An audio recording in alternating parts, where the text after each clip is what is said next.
Good morning, everyone. It's great to see you here. We can all identify the regional impacts and the regional pressures that we have here on Long Island. We've talked about these literally for decades, that we are overtaxed. We do not have housing for our next generation. We do not have affordable housing for our senior citizens. We want people to be able to live and continue to live in the communities that they help build. We want our children, who we educated through the wonderful school districts that we have, to come home and to live and work and help make this region all that it can be. But unfortunately, they're unable to do so because they can't afford to do so, so they move away. These are some of the regional issues that we have to deal with.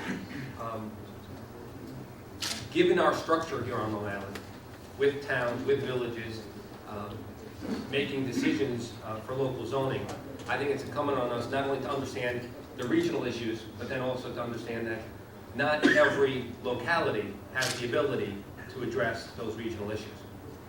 I happen to have lived and continue to live and happen to have been mayor of a village that was positioned to deal with some of those issues, given not only its geography, its location, the fact that we had a significant railroad hub, the fact that we had areas in our village that were conducive to redevelopment and greater density, that lent themselves to some of the concepts that would address some of those regional needs. Nassau County was built on the premise that historically there would be a certain amount of growth. Land would be developed, there would be new buildings, new houses that would add to the tax base. And somewhere around, I would say somewhere in the late 60s or early 70s, we realized that we ran out of space. So we no longer were building, we no longer had that additional tax base every year to fuel our growth. And so what happened? The same number of households, the same number of buildings were left to shoulder an ever-increasing amount of expense. And so our property taxes increased significantly, and we've seen that over the last 30 or plus years. It's incumbent upon us to redevelop and really reassess our own position in light of the needs of not only our community, the region, but with that as a backdrop. In Mineola, we understood that unless we allowed for growth and smart growth and targeted growth in our community to offset some of the impacts, to deal with senior housing, with next generation housing, to expand our tax base in a way that made sense, but also preserve the single family character of our neighborhoods, that we were in for, I guess, the long, slow decline. And I mean that, and I think our community understood that. You know, people are so afraid of change. Everybody says we don't want change. Well, guess what? Change happens. When you stand still, change happens just by virtue of the fact that you're standing still.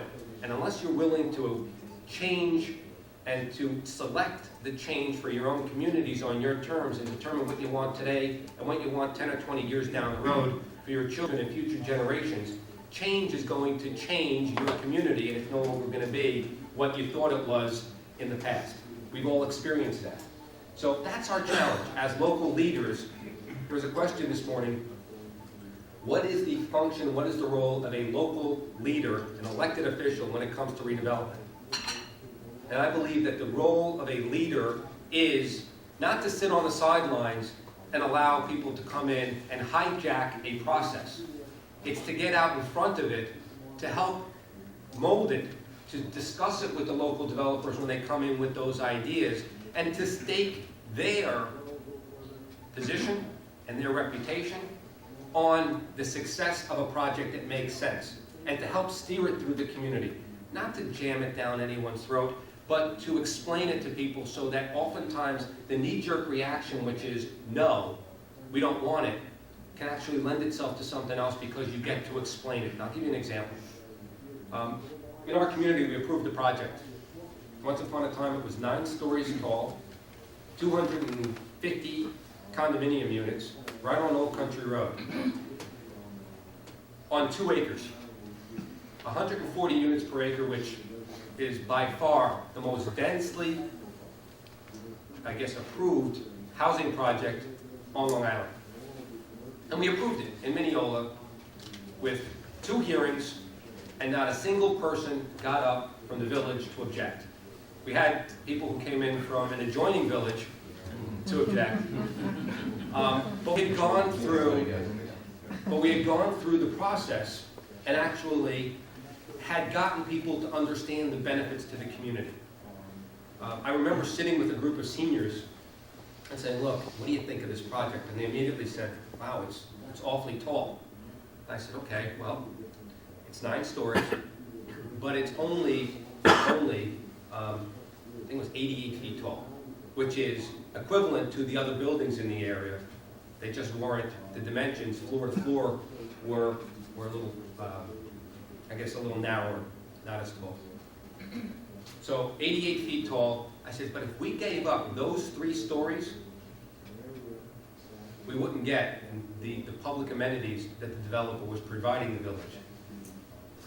36 units of affordable senior housing, streetscape improvements, improvements to the area, $3 million contribution to the village's infrastructure bank.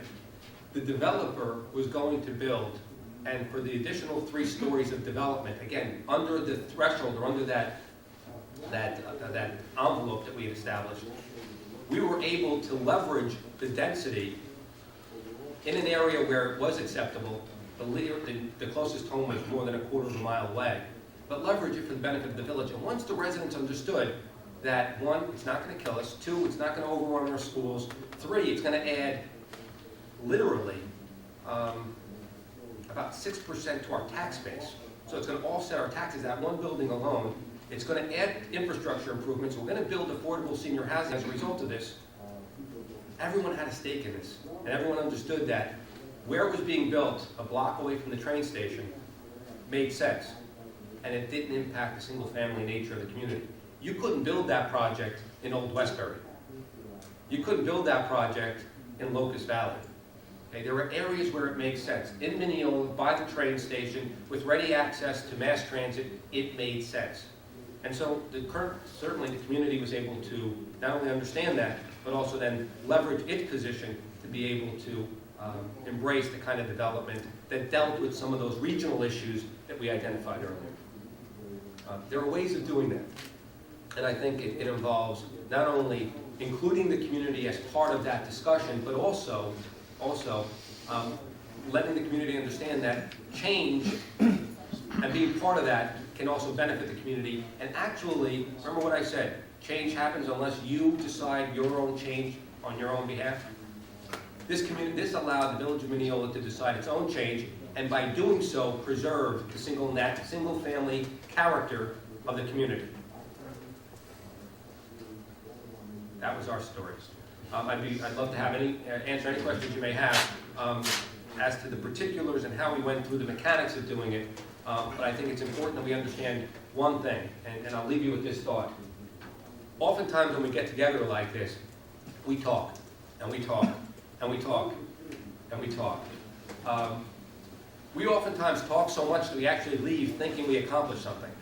And so, one of the challenges for these forums is that we take the opportunity to understand, hopefully, some of the things that we've done here and take it back and implement some of these better practices in those communities.